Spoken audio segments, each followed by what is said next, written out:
Bus అక్క మిమ్మల్ని ఎంత చీట్ చేసింది? నిన్ను బావగారిని ఎంతలా హర్ట్ చేసింది? అందరి ముందు ఇన్సల్ట్ చేసింది. నేనెంత బాధపడ్డానో తెలుసా? నువ్వేంటే ఆ వసు చేసిన పనికి ఇంట్లో అందరూ బాధపడుతున్నారు. అయినా ఎవరు బాధపడినా వసుకి ఒరిగేదే ఉంది. తన స్వార్థం తనది. వసు అక్క లాంటి సెల్ఫిష్ ని నేనెక్కడా చూడలేదక్కా. మంచిగా ఉంటూనే మిమ్మల్ని ముంచేసింది. పక్కనే ఉంటూ నీకు బావకు గోతులు తీసింది. వసు అక్క ఇలా చేస్తుందని నేను కల్లో కూడా అనుకోలేదు.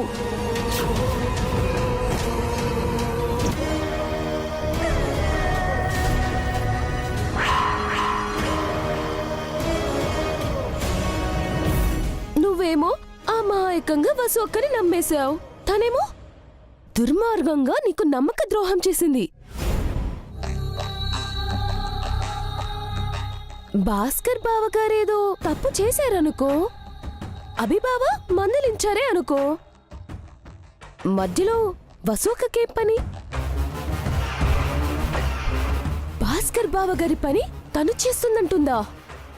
ఎంత ధైర్యం ఉంటే అందరి ముందు ఆ మాట అంటుందా? అక్కడికేదో భాస్కర్ బావగారు ఏమి చేతకాని వాడనా, ఎందుకు పనికి రానివాడనా, అభిబావకు సర్ది చెప్పి భాస్కర్ బావని వెనకేసుకోరావాల్సింది పోయి అదే అవకాశం అన్నట్లు నిన్ను బావని అవమానించి తను గ్రేట్ అనిపించుకుంటుందా? ఇది చాలా క్షమించరాని తప్పక్క. వసు అక్కను నువ్వు అస్సలు క్షమించకు. నీకు నేనున్నాను. ఒక చెల్లిగా నీకు ఏ సాయం కావాలన్నా నేను చేస్తాను. మా మామ్తో చెప్పి నువ్వు కోరింది ఇప్పిస్తాను. వసు అక్క మీద నీ ప్రతీకారం తీర్చుకో అక్క. నీ పగ చల్లార్చుకో. వసు అక్కని కూడా హర్ట్ చేయి. నువ్వు బావగారు ఎంత బాధపడ్డారో అంత రెట్టింపు బాధ వసు అక్క పడేలా చేయక్క. తప్పు హారిక, నువ్వు చాలా తప్పుగా మాట్లాడుతున్నావు. నేనేం తప్పు మాట్లాడానక్క? మన మధ్య లేని మనిషి గురించి మనం అలా మాట్లాడటం తప్పు. అదేంటక్క, నిన్ను బావగారిని వసు అక్క హర్ట్ చేసి ఇన్సల్ట్ చేసింది కదా? అది మాకు తనకు మధ్య జరిగింది. దాని గురించి నువ్వు మాట్లాడకూడదు. నేను నీ చెల్లెన్నక్క. వసు కూడా నీకు అక్కే. వసు వల్ల మేం బాధపడుంటే అది వసుతోనే తేల్చుకుంటాం. గొడవ మా మధ్యనే ఉండాలే తప్ప మరొకరు మధ్యలోకి రావడం నాకిష్టం ఉండదు. అది కాదక్కా. ప్లీజ్ హారిక, నువ్వింకా చిన్నపిల్లవి. ఎవరో చెప్పిన మాటలు విని మన పక్కన లేని మనిషి గురించి మాట్లాడి నీ క్యారెక్టర్ని పాడు చేసుకోకు.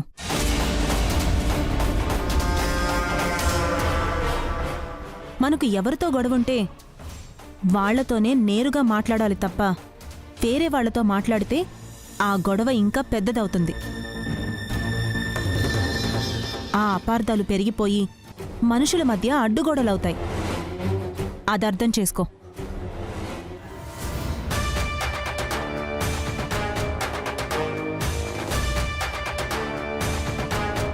ఇదేంటంటే మనం తనకు ఫేవర్గా మాట్లాడితే తను మనతో ఫ్రెండ్లీ అవుతుందనుకుంటే ఇంకా వసు అక్కకి సపోర్ట్ చేస్తుంది. అది మనకు సపోర్ట్ చేయలేదే. వసుకు తనకు మధ్య నువ్వు నేను ఉండద్దు అంటోంది. ఎంతైనా ఇంటికి పెద్ద కోడలు కదా, ఆ మాత్రం ఇంగిత జ్ఞానం ఉంటుంది. అయితే మన ప్లాన్ వేస్టా? పావని అక్కను వసు అక్కను విడగొట్టలేమా? ఎందుకు విడగొట్టలేమే? ఆ పావనికి వసు అంటే పీకల దాకా కోపం ఉంది. కాని అది మన ముందు బయట పెట్టడం లేదు. తనకిష్టం లేదనుకుంటా.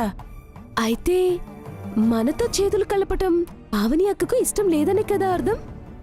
చెప్పాను కదే, అది ఇంటికి పెద్ద కోడలు. అదేం చేసినా మొత్తం కుటుంబం గురించి ఆలోచిస్తుంది. ఆచితూచి అడుగేస్తుంది. మరి మన ప్లాన్ వర్కౌట్ అయ్యేదెలా ఆంటీ? వసు అక్కని ఇంట్లో నుంచి పంపించేదెలా? నేనున్నాను కదే, ఈ ఆడశకను ఉంది కదా. ఇప్పుడు పావనికి వసుకు మధ్య వంతెన లేదు, అడ్డుగోడ ఉంది. ఆ గోడని మరింత స్ట్రాంగ్ చేసి ఎత్తు పెంచితే చాలు. అందుకు మీ అత్తయ్య సాయం కావాలి మనకు. పావని విషయంలో ఫెయిల్ అయినా మీ అత్తయ్య దగ్గర పాస్ అవుతాం. పద పద.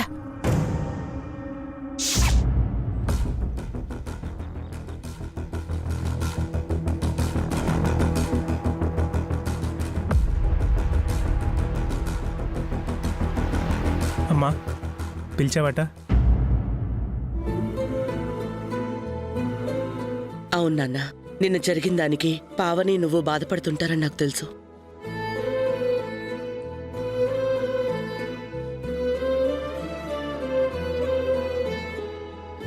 అందరి ముందు అభి నిన్నలా అనకుండా ఉండాల్సింది. ఇక్కడ కూడా అదే పంచాయతీ జరుగుతోంది. అవునాంటీ, మనం ఆచ్యం పొయ్యకు ముందే నిప్పు రాసుకునేలా ఉంది. అభికి నువ్వంటే కోపమేం లేదు గాని కంపెనీకి చెడ్డ పేరొస్తుందని వాడి బాధ. నువ్వు మరోలా అపార్థం చేసుకోకు భాస్కర్. అదేంటే మ్యాటర్ ఇంకోలా పెడుతోంది.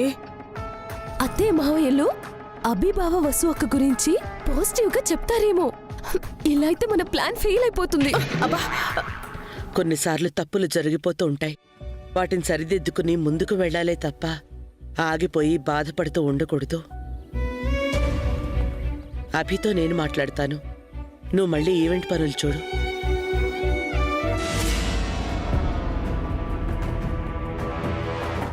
ఏంటే వీణ్ణి మళ్ళీ ఈవెంట్కు పంపిస్తున్నారు?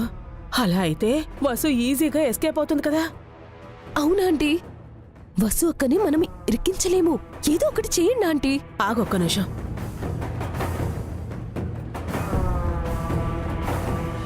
ఇలాంటి తప్పులు జరగకుండా జాగ్రత్త పడు భాస్కర్. వెళ్ళు, ఈవెంట్ పనులు చూడు. వదినా, ఏం మాట్లాడుతున్నావు వదినా? ఇంత జరిగాక మళ్ళీ ఏ మొహం పెట్టుకుని భాస్కర్ ఈవెంట్ పనులు చేస్తాడు?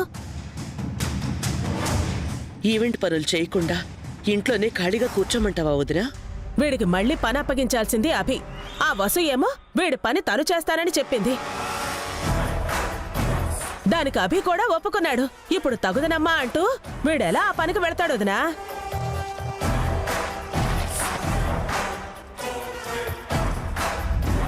భాస్కర్కు పెద్దగా తెలివితేటలు లౌక్యం లేకపోవచ్చు. అభిమానం, పౌరుషం, సిగ్గు శరం ఉంటాయి కదా. ఉప్పు కారం తింటున్న మనిషే కదా వాడు. అలా అని పంతలకి పట్టింపులకి పోకూడదు కదా వదినా. నిజమే వదినా, ఎంత చెడ్డ వీడు పెద్దోడు. తన తర్వాత పుట్టినవాడు అందరి ముందు తను తిడితే బాధగా ఉండదా? అభి సంగతి వదిలే. అన్నదమ్ములు రెండు మాటలు అనుకుంటారు, ఆనక కలిసిపోతారు. కానీ ఆ వసు బయట నుంచి వచ్చింది. బావగారనే గౌరవం కూడా లేకుండా వీడి పని తను చేస్తానంటుందా?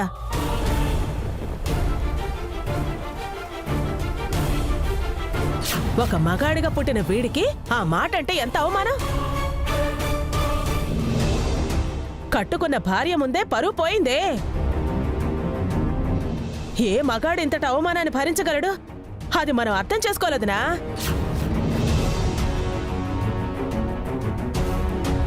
నిజమేనా భాస్కర్? వాణ్ణి అడగటం ఏంటి వదినా? ఒక తల్లిగా నువ్వే అర్థం చేసుకోవాలి.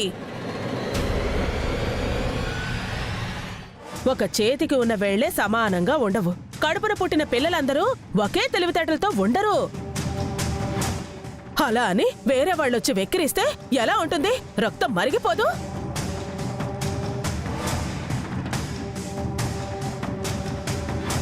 ఒరే భాస్కర్, నేనంటున్నానని కాదు, నువ్వే చెప్పు. బస్సు అంత మాట అన్నాక మళ్ళీ నువ్వు ఆ పని చేయగలవా? సిగ్గు విడిచి పౌరుషం పక్కన పెట్టి ఆత్మాభిమానం చంపుకుని రోషం లేకుండా తల దించుకొని ఆ పని చేయగలవా? చెప్పరా, చెప్పు. నువ్వే కాదు, సిగ్గు శరం రోషం పౌరుషం ఉన్న ఏ మగాడు కూడా చేయలేడు, చేయకూడదు కూడా. వదినా, తనని కొంచెం ఆలోచించుకొని. వీడు నా మేనల్లుడు వదినా. వీడికి జరిగిన అవమానం నాకు జరిగినట్టే. వీడి విషయంలో నువ్వు ఎంత బాధపడుతున్నావో నాకు తెలియదు కానీ నా గుండె ముక్కలైపోయింది వదనా, ముక్కలైపోయింది. పెళ్ళై భర్త చనిపోయిన బాధలో ఉన్న నాకు అప్పుడే పుట్టిన వీడు పెద్ద ఓదార్పయ్యాడు. పేరుకి వీడు మీ కొడుకేమో కాని నా కొడుకు అనుకుని పెంచాను. అలాంటి వీడికి అంత అవమానం జరిగితే నాకు ఎంత బాధ ఉంటుందో మీరే చెప్పండి.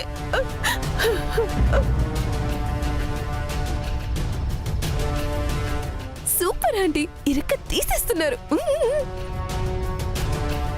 ఒరే భాస్కర్, నీ మేనత్తగా చెప్తున్నాను, నా మాట వినరా. తల దించుకున్న చోటే నువ్వు తల ఎత్తుకోవాలి. నిన్ను అవమానించిన వాడే నీకు క్షమాపణలు చెప్పాలి. నువ్వు చేతగాని వాడివి అన్నవారే నువ్వు సమర్థుడవని చెప్పాలి. అప్పటి వరకు నువ్వు ఏ పని చేయకు, ఎవ్వరి మాట వినకు.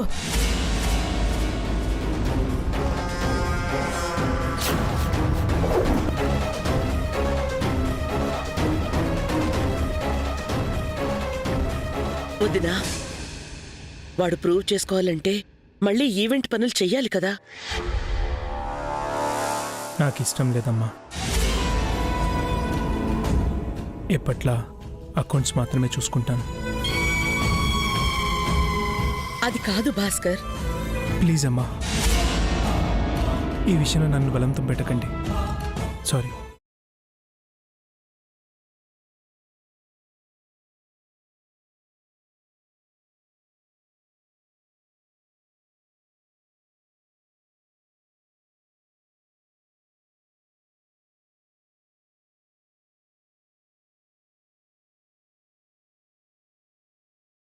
భాస్కర్ మంచి నిర్ణయమే తీసుకున్నాడు వదినా. ఇందులో మనం ఇన్వాల్వ్ కావద్దు. మనందరి మంచి కోరే చెప్తున్నాను.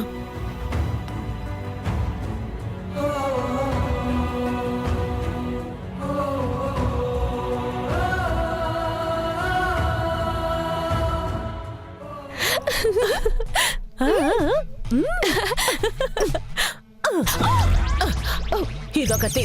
తినమంటే తినవు కానీ ఇలా అంటే పడిపోతావు.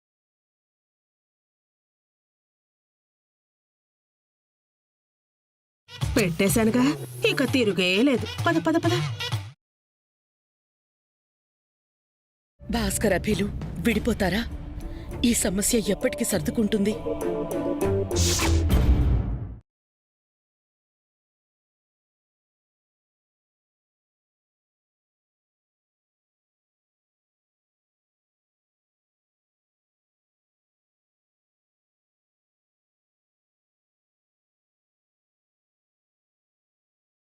ఏమండి, రెడీ అయ్యారా?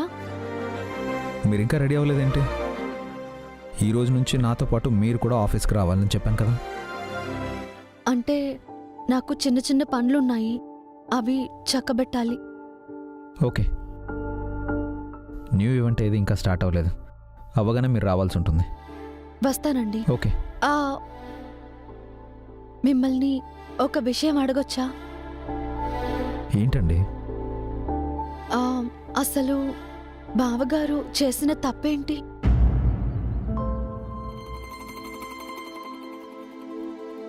నిన్నటి ఈవెంట్ గురించి మొత్తం డిజైన్ చేసి అన్ని వివరంగా ఎక్స్ప్లెయిన్ చేశాను.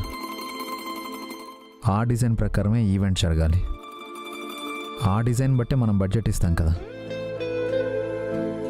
డిజైన్లో ఉన్నట్టు ఈవెంట్ జరుగుతుందా లేదా అని అన్నయ్య చెక్ చేసుకోవాలి. అలా చేయకుండా టీంకే వదిలేశాడు.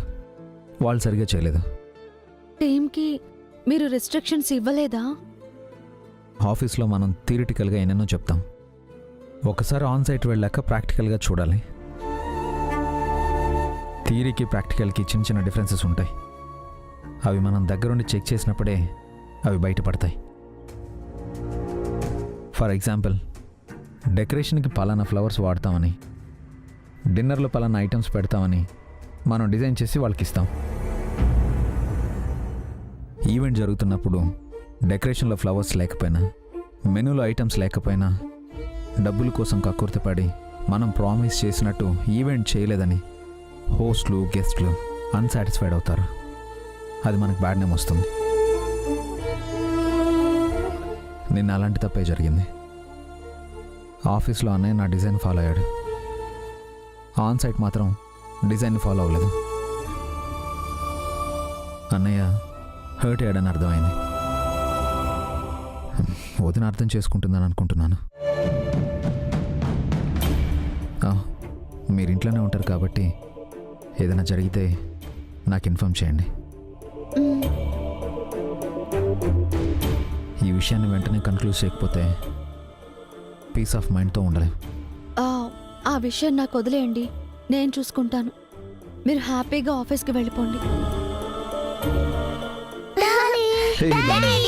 అను కీర్తి, డాడీ మాకు పని చేసి పెట్టాలి. ఏంటి బన్నీ? మరి స్కూల్స్ ఓపెన్ అవుతున్నాయి కదా, మాకు స్టేషనరీ కావాలి. మమ్మల్ని బయటికి తీసుకెళ్ళి కొనిపెట్టరా? నేను ఆఫీస్కి వెళ్తున్నాను. మాకు కొనిపెట్టాలి డాడీ. టైం అవుతుందన్నా. ప్లీజ్ డాడీ, మీరే కొనివ్వాలి. నేను కొనిస్తాను. డాడీని ఆఫీస్కి వెళ్ళనివ్వండి. నీకేం తెలీదు మమ్మీ. అవును, డాడీకి అన్నీ తెలుసు. ఏం కాదు, మమ్మీకి కూడా అన్నీ తెలుసు. మమ్మీకి ఇంట్లో పని ఉంటుంది. అఖిల్ బాబాయ్ని తీసుకెళ్ళండి. బాబాయ్ కూడా బిజీగా ఉన్నారేమో డాడీ. అఖిల్తో నేను చెప్తానులేండి, మీరు ఆఫీస్కి వెళ్ళండి. Bye. Bye daddy. Bye daddy. Bye daddy. Bye. పదండి, అఖిల్ బాబాయ్ని అడుగుదాం.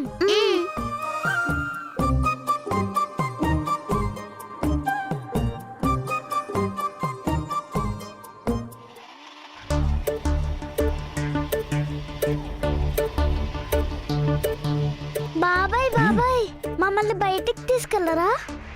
ఎందుకు? మేము కొన్ని కొనుక్కోవాలి. ఏం కొనాలి? Pens, pencils, erasers, sharpeners, white papers, ఇంకా చాక్లెట్స్, ఐస్ క్రీమ్స్. డాడీని అడిగితే ఆఫీస్కి వెళ్ళాలన్నారు. మీరన్నా రండి బాబాయ్. నేను బిజీగా ఉన్నాను. ఖాళీగా కూర్చుని ఫోన్ చూస్తున్నారు, బిజీ అంటారేంటి? ఏంటి నన్నే ఖాళీగా ఉన్నానంటున్నావు? మరి నువ్వు ఖాళీగానే ఉన్నావు కదా. ఫోన్లో బిజీగా ఉన్నాను, డిస్టర్బ్ చేయకండి. అని బాబాయ్ కూడా రాడంట. ఏం చేద్దాం? బన్నీతో వెళ్ళి మనమే కొనుక్కుందామా? పెద్దవాళ్ళ తోడు లేకుండా చిన్నపిల్లలు బయటికి వెళ్ళకూడదు. మరి నువ్వు మమ్మల్ని తీసుకెళ్ళని అంటున్నావు కదా, అందుకే మేమే వెళ్తాం. వద్దని చెప్పానా?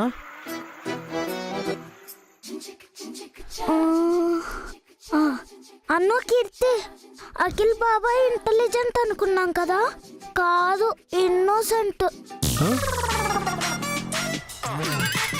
ఏం మాట్లాడుతున్నావు బన్నీ? నేను ఇంటెలిజెంట్నే. ఏం కాదు, మీరు ఇన్నోసెంటే. ఎవరు చెప్పారు? స్కూల్లో కాలేజ్లో నేను టాప్ అని తెలుసా? అంతా అబద్ధం. హలో, కావాలంటే సర్టిఫికెట్ చూపిస్తాను రా. మాకు సర్టిఫికెట్స్ ఏం అవసరం లేదు, మీ టాలెంట్ చూపించండి చాలు. ఏం చేయాలో చెప్పు. మీరు నేను ఒక పోటీ పెట్టుకుందాం. నేనేం చేస్తే మీరు అదే చేయాలి. ఇది కూడా ఒక పోటీనా?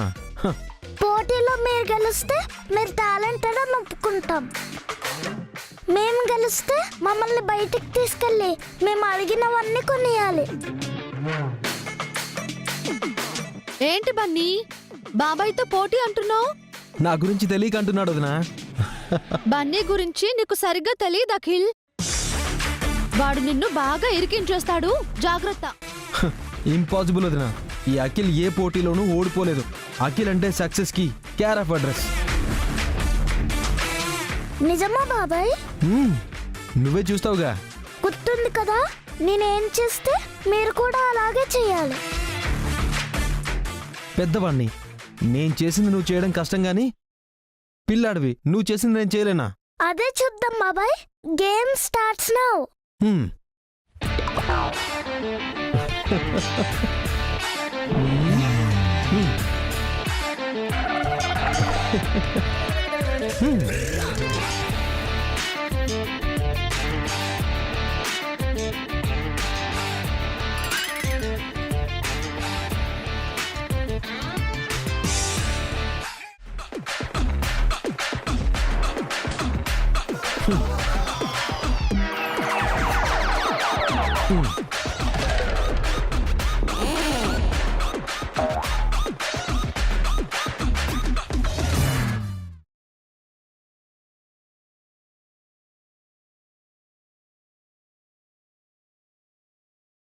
ఇలా సింపుల్ శాంపుల్స్ కాదమ్మా, ఏదైనా టఫ్ టాస్క్ ఇవ్వు.